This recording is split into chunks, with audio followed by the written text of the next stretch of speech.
ইউনূস সাহেব কান্না করলেন।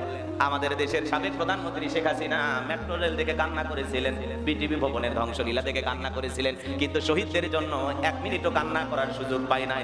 আবু সাইদ জীবন দিয়েছেন, আবু সাইদের কথা বলতে গিয়ে বর্তমান সরকার প্রধান কান্না করে দিলেন। শুধু কান্না করলেন তাই নয়, ডক্টর ইউনূস সাহেব আরো বললেন যে আবু সাইদ জীবন দিয়েছেন, আবু সাইদ বুক পেতে দিয়েছেন। আবু সাইদ জীবন দেওয়ার পরে প্রত্যেকটা ছাত্র শিক্ষক সকলের সাহস আরো বেড়ে গেছে, তারা সবাই আর কেউ পিছনে ফিরে যায় নাই। আবু সাইদের মতো হাজারো আবু সাইদ নতুন ভাবে তৈরি হয়েছে, আবু সাইদের মতো তারাও বুক পেতে ধরেছে বন্দুকের নলের সামনে। বলেন আল্লাহু আকবার। আবু সাইদের কথা বলতে গিয়ে ডক্টর ইউনূস সাহেব কান্না করলেন। আমরাও বলতে চাই তিনি মানুষ দমের দুঃখটা বোঝেন। আবু সাইদের জন্য ডক্টর ইউনূস সাহেব কান্না করলেন। আমাদের দেশের সাবেক প্রধানমন্ত্রী শেখ হাসিনা মেট্রো রেল দেখে কান্না করেছিলেন, বিটিভি ভবনের ধ্বংসলীলা দেখে কান্না করেছিলেন, কিন্তু শহীদদের জন্য এক মিনিটও কান্না করার সুযোগ পায় নাই। নিজের ক্ষমতা টিকিয়ে রাখার জন্য কয়েকদিন আগে মাত্র কয়েকজন শহীদের মা বাবাকে নিয়ে আইসা একটু বুকে জড়াইয়া, একটু আদর আপ্যায়ন কইরা, সামান্য কিছু আর্থিক সহযোগিতা কইরা, একটু শাক দিয়ে মাছ ঢাকার চেষ্টা করেছিলেন, কিন্তু সেটাও বিফলে গেছে। কথা বলেন ঠিক কিনা?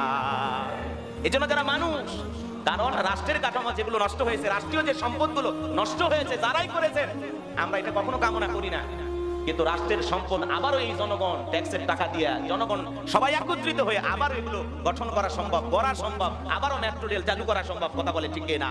কিন্তু একটা আবু সাইদের জীবন চালু করার মতো পৃথিবীতে কেউ আছে? জোরে বলেন আছে? একজন মুগ্ধের জীবন ফিরিয়ে দেওয়ার মতো কোন রাষ্ট্রনায়ক কি আছে? নাই।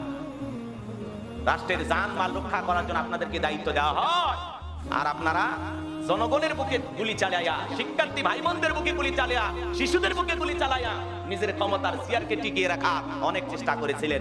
মাজলুমদের আহাজারি চিৎকার এটা বিফলে যায় না। এই যে হাজারো মায়ের বুক খালি করেছেন, নিজের মাতৃভূমি থেকে পালিয়ে যেতে আপনাকে বাধ্য হওয়া লাগছে। কথা বলে ঠিক এরা গর্ব করতেন আমার দেশ। শেখ হাসিনা পালায় না, কই পালিয়ে গেলেন? আজকে আপনার নেতা কর্মী তারা বলতেছেন আপনি পালিয়েই যাবেন, তখন আমাদেরকে জনগণের মুখোমুখি রেখে গেলেন কেন? এরশাদ সাহেব উনি যখন 9 বছর রাষ্ট্র ক্ষমতা শাসন করার পরে যখন গণ অভ্যুত্থানের মুখে পদত্যাগ করতে বাধ্য হয়েছিলেন, পদত্যাগ করে এরশাদ সাহেব গেছে জেলখানায়। কথা ঠিক কিনা? তার জাতীয় পার্টিরও তখন ক্ষতি হয় নাই। আপনি যদি সেই জেদের বয়সে একরোখা মনোভাব বাদ দিয়া 24 সালে জানুয়ারিতে যে নির্বাচন হয়েছিল, একটা সুষ্ঠু গণতান্ত্রিক সুন্দর নির্বাচনী ব্যবস্থা পরিচালনা করতেন, হয়তো আপনাদের এই দুঃখ দুর্দশা দেখতে হতো না। কথা বলে ঠিক কিনা? বারবার জেদ করিয়া যেমন তেমন নির্বাচন দিয়া বাংলাদেশের জনগণের সাথে তামাশা কইরা আজকে জনগণের যে ক্ষতি আপনি করেছেন, যে লুটপাট হয়েছে, যে ডাকাতি হয়েছে, যত জীবন আমরা হারিয়ে ফেলেছি, আল্লাহর দরবারে প্রত্যেকটা বিষয়ে জবাব আপনাকে দিতে হবে। কথা বলে ঠিক কিনা? ভারতে পালিয়ে গেছেন, আপনাকে ভারত সরকার আশ্রয় দিয়েছেন, ভারতের কাছে আশ্রয় চেয়েছিলেন যে আমাকে দয়া করে একটু আশ্রয় দেন। ভারত যেহেতু বন্ধু রাষ্ট্র, স্বামী স্ত্রীর মতো মহাব্বত সম্পর্ক বাংলাদেশের সরকারের সাথে, আশ্রয় না দিয়ে কি পারে? আশ্রয় দিয়েছেন, কিন্তু সেখানে আশ্রয় তারা ক্ষণিকের জন্য দিয়েছেন। বিভিন্ন দেশে যোগাযোগ করা হচ্ছে, আমেরিকার সাথে যোগাযোগ করা হচ্ছে, আমেরিকা ভিসা দিচ্ছে না, লন্ডন ভিসা দিচ্ছে না, কানাডায় যেতে পারতেছেন না, জার্মানিতে যেতে পারতেছেন না, ইতালিতে যাইতে পারতেছেন না, থাইল্যান্ডে যেতে পারতেছেন না। বিভিন্ন রাষ্ট্রের সাথে যোগাযোগ করা হচ্ছে, কেউ সবুজ সিগন্যাল দিচ্ছে না, সবাই লাল কার্ড দেখাইতেছে। কথা কন ঠিক কিনা? যে আপনাকে আশ্রয় আমরা দিতে পারবো না। এখন পর্যন্ত ভারতে অবস্থান করতেছেন। সম্মানিত হাজিরিন, এই হলো বর্তমান সমাজের অবস্থা। কথা বলেন ঠিক কিনা? এজন্য জুলুম করতে নাই। যারা জুলুমকারী, স্বৈরাচারী শাসক হয়, যারা জালেম হয়, নমরুদ ফিরাউন হয়, এদের পরাজয় নিশ্চিত। কথা বলেন ঠিক কিনা? ইতিহাস পড়ি আমরা, কিন্তু ইতিহাস থেকে শিক্ষা গ্রহণ করি না। কথা বলে ঠিক কিনা? আমার ভাইরা, যে কথা আমি বলতে চাচ্ছিলাম, আমি আপনাদের সামনে পবিত্র কোরআনুল কারীমের 110 নম্বর সূরা পাঠ করেছি। আল্লাহ রাব্বুল আলামিন বলেন, ইযা জাআ নাসরুল্লাহি ওয়াল ফাতহ। আল্লাহু আকবার। আল্লাহ রাব্বুল আলামিন বলেন, যখন আল্লাহর সাহায্য আসবে, যখন বিজয় আসবে, ওয়ারাআইতান নাস সায়াদখুলুনা ফি দীনিল্লাহি আফওয়াজা। আপনি তাকায় দেখবেন মানুষ দলে দলে আল্লাহর দ্বীনে প্রবেশ করবেন, ইসলামের ভিতরে প্রবেশ করবেন। বলুন আল্লাহু আকবার।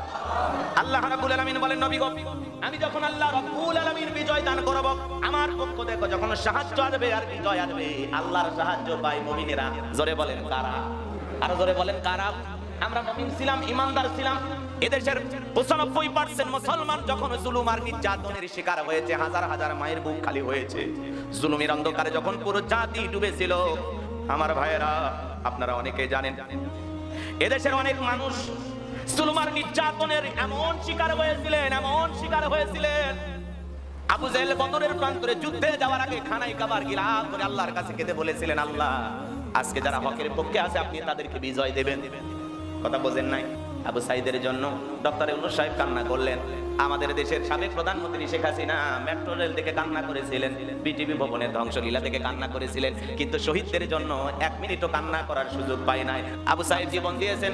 আবু সাইদের কথা বলতে গিয়ে বর্তমান সরকার প্রধান কান্না করে দিলেন। শুধু কান্না করলেন তাই নয়, ডক্টর ইউনূস সাহেব আরো বললেন যে আবু সাইদ জীবন দিয়েছেন, আবু সাইদ বুক পেতে দিয়েছেন। আবু সাইদ জীবন দেওয়ার পরে প্রত্যেকটা ছাত্র শিক্ষক সকলের সাহস আরো বেড়ে গেছে, তারা সবাই আর কেউ পিছনে ফিরে যায় নাই। আবু সাইদের মতো হাজারো আবু সাইদ নতুন ভাবে তৈরি হয়েছে, আবু সাইদের মতো তারাও বুক পেতে ধরেছে বন্দুকের নলের সামনে। বলেন আল্লাহু আকবার।